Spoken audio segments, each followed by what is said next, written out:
Bonjour à tous, bienvenue pour cette nouvelle newsletter. Cette semaine, nous n'allons pas parler de la Sidra d'Acharemot, qui est intéressante certes, mais on en a déjà parlé, puisque c'est une Sidra qu'on aurait dû dire il y a quasiment 3 semaines, mais la fête de Pessah est venue et l'a décalée. Alors plutôt que de parler de la Sidra d'Acharemot, nous allons parler du Homer. Le Homer, c'est cette période qui sépare Pessah de Shavuot et qui fait la transition entre les deux, qui est une période qui est un peu ambivalente. Elle est joyeuse parce que elle fait le lien entre Pessah et Shavuot, certes, mais qui, dans l'histoire, s'est teintée d'une surcouche un petit peu négative, en tout cas d'un deuil national, puisque c'est durant cette période-là que Rabbi Akiva, le plus grand maître de sa génération, il y a environ 2000 ans, et plus grand contributeur du reste de la Mishnah, un des plus grands contributeurs, et puis de manière générale au judaïsme, bref, reconnu pour son génie, a perdu une grande partie de ses élèves. Rabbi Akiva est parti de rien, il a tout construit, il a ensuite su haranguer les foules, il a su les mobiliser, il a su avoir des dizaines, des centaines, des milliers, des dizaines de milliers d'élèves.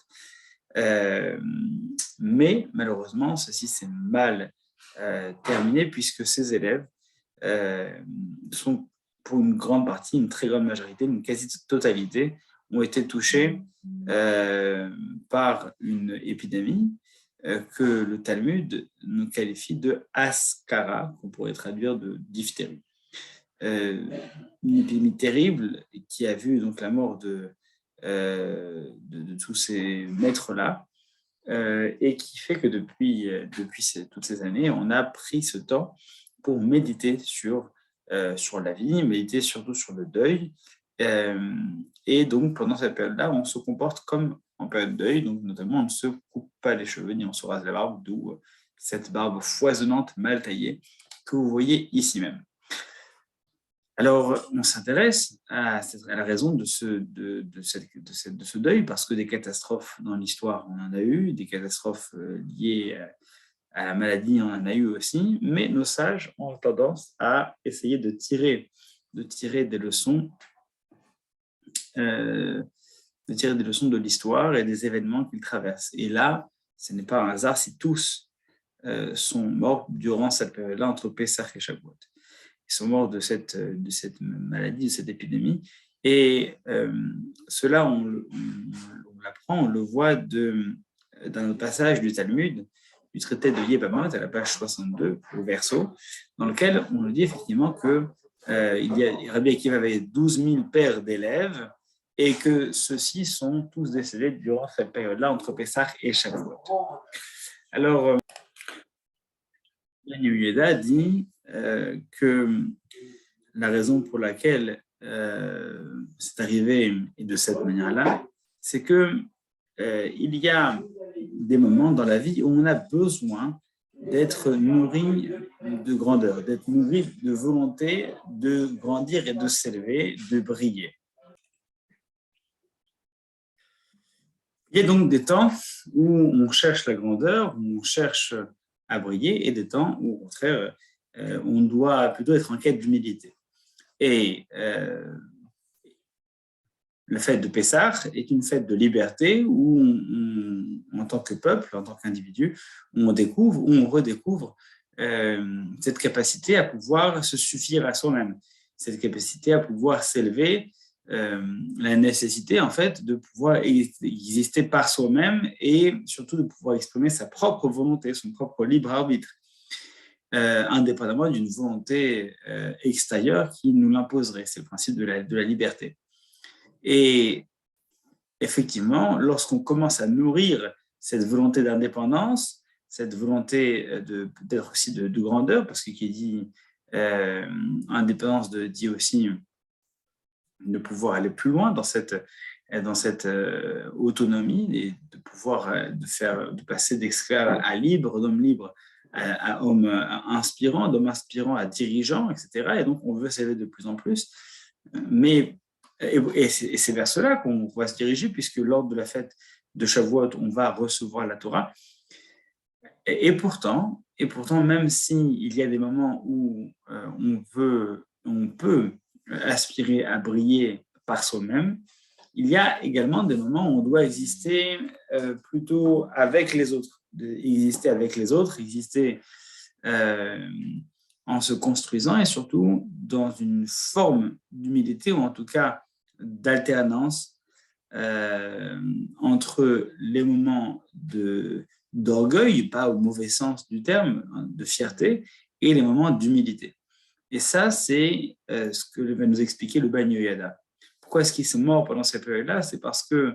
lorsque une personne n'arrive plus à redescendre,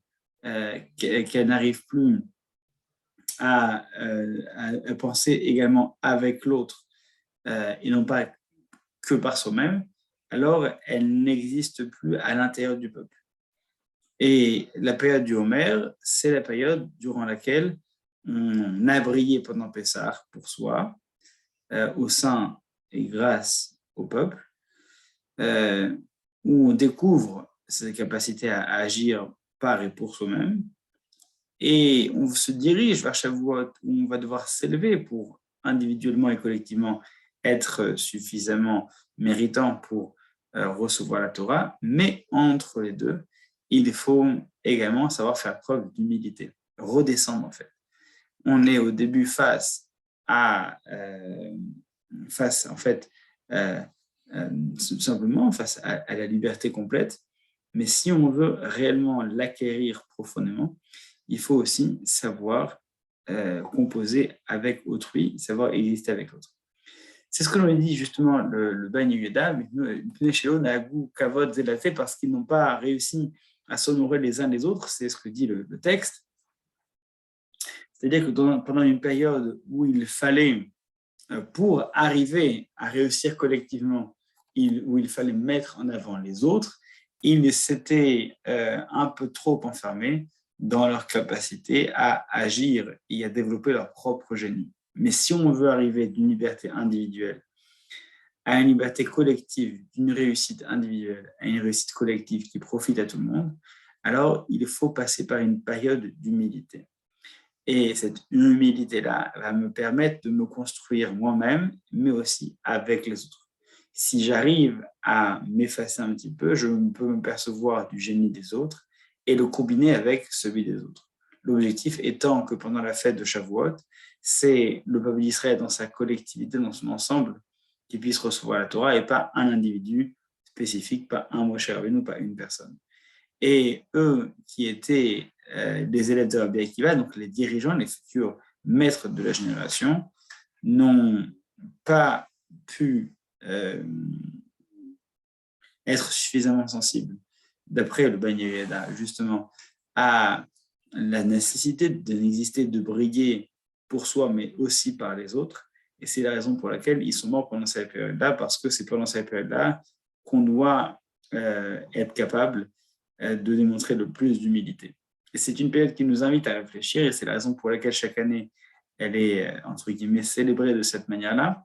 C'est parce que le fait de marquer physiquement ces marques de deuil, de prendre sur soi des habitudes qui nous mettent en retrait vis-à-vis des moments de joie, c'est nous permettre de prendre conscience parfois de la gravité de la gravité et de l'urgence de certains de nos enseignements. Et puisqu'on approche de cette deuxième semaine du Homer, eh bien, on doit être capable, durant cette période-là, chaque jour, effectivement, de se creuser un peu plus, de se comprendre, de se construire un peu plus, mais également de le faire